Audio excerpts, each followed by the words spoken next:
Once upon a time, a long while ago, there were 4 little people whose names were Lionel, Guy, Slingsby, and Violet.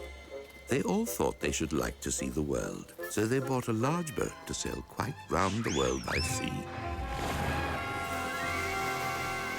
They took only a small cat to steer and look after the boat, along with an elderly Quangle Wangle.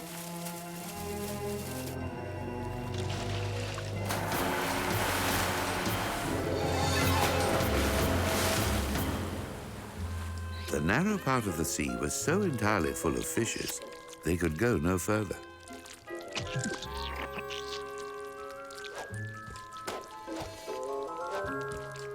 Fortunately, they had only to take them out of the sea with long spoons, whereupon the Quangle Wangle instantly cooked them.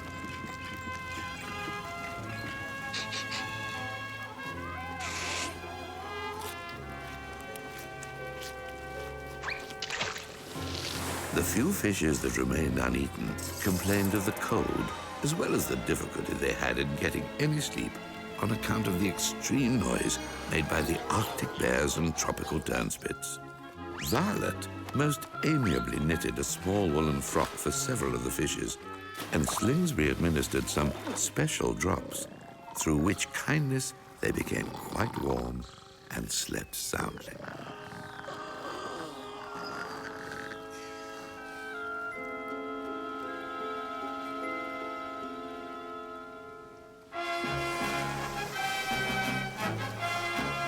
After a time, they saw some land at a distance, and when they came to it, they found it was an island made of water surrounded by earth, and it contained only a single tree 503 feet high.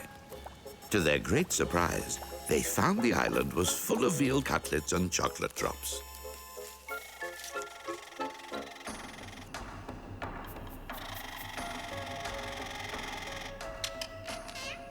I'm sorry to say, the pussycat and Quangle Wangle pulled off the feathers of 65 sleeping parrots, for which Violet reproved them both severely.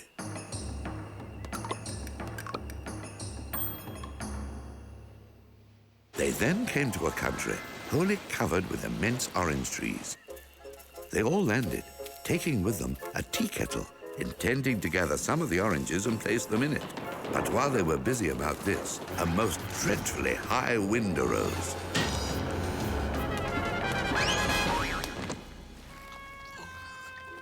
Lionel continued to stand on one leg until they gradually recovered their spirits.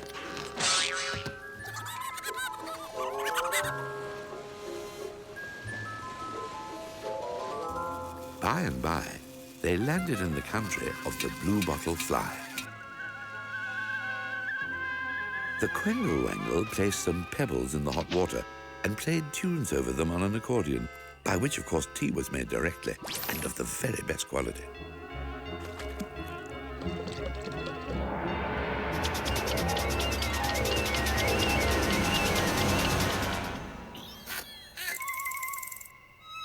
"Why," said Violet, "would you kindly inform us, do you reside in bottles? And if in bottles at all, why not rather in green or purple, or indeed in yellow bottles?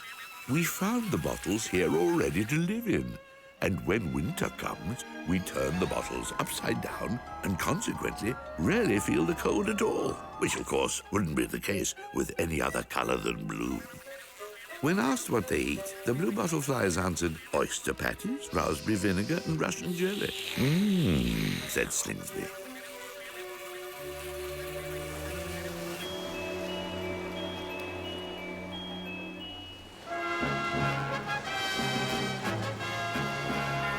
Next, they came to the land of the crusty crabbies, who were trying to make pink worsted mittens, but didn't know how. your claws unscrew? Asked Violet. They are all made to unscrew, Said the crabs, and forthwith they deposited a great pile of claws in the boat, whereupon Violet made pink worsted mittens for them.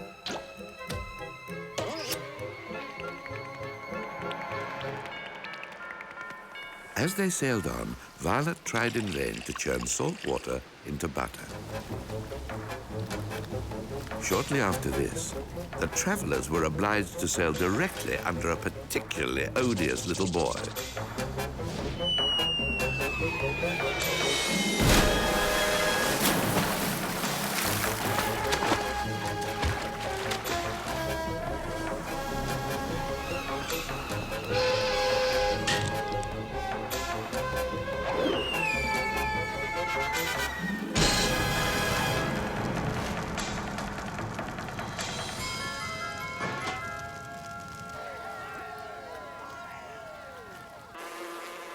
Two or 3 days later, they came to a place where Wedgwood china bowls grew freely all around.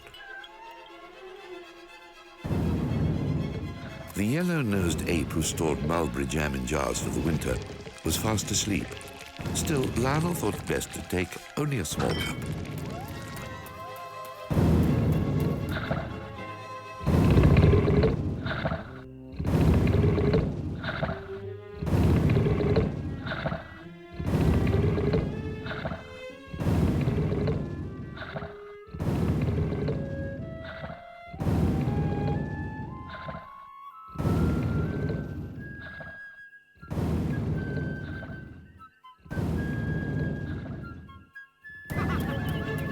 Having been terrified by the sound of the snoring, they returned to the boat without delay, only to find it wasn't there.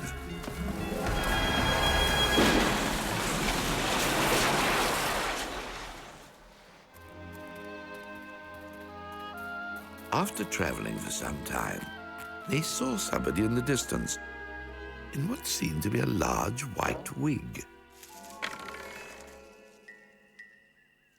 It's the cooperative cauliflower, said the Quangle Wangle, and the superincumbent confidential cucumbers.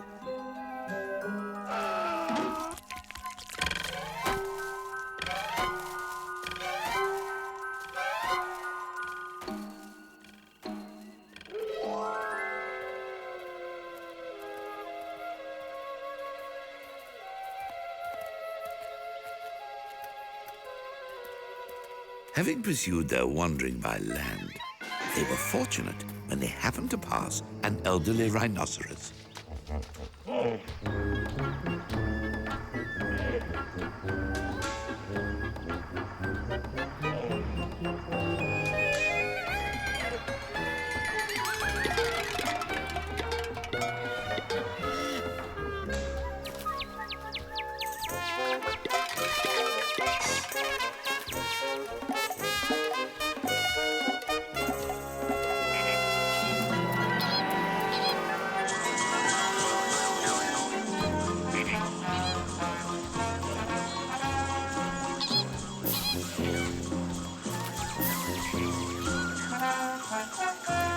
Thus, in less than 18 weeks, they all arrived safely at home, where they were joyously received by their father.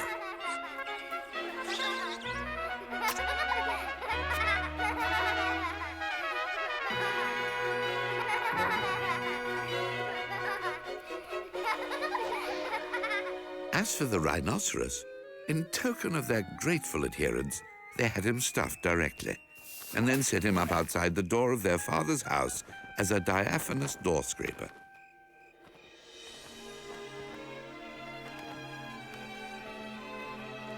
And thus ends the story of the 4 little children who went round the world, as told by Edward Lear, to Lionel, Guy, Slingsby and Violet, the grandchildren of the Lord Chancellor of England, Lord Westbury, in 1867.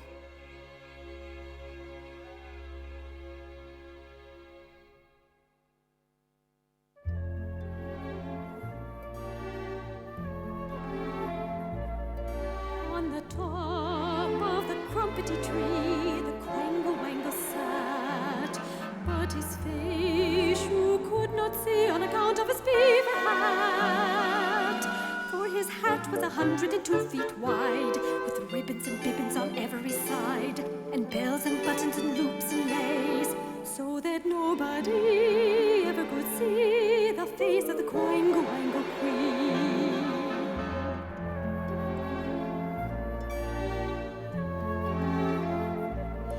The Quangle Wangle said to himself on the crumpety tree, when all these creatures move, what a wonderful noise there'll be.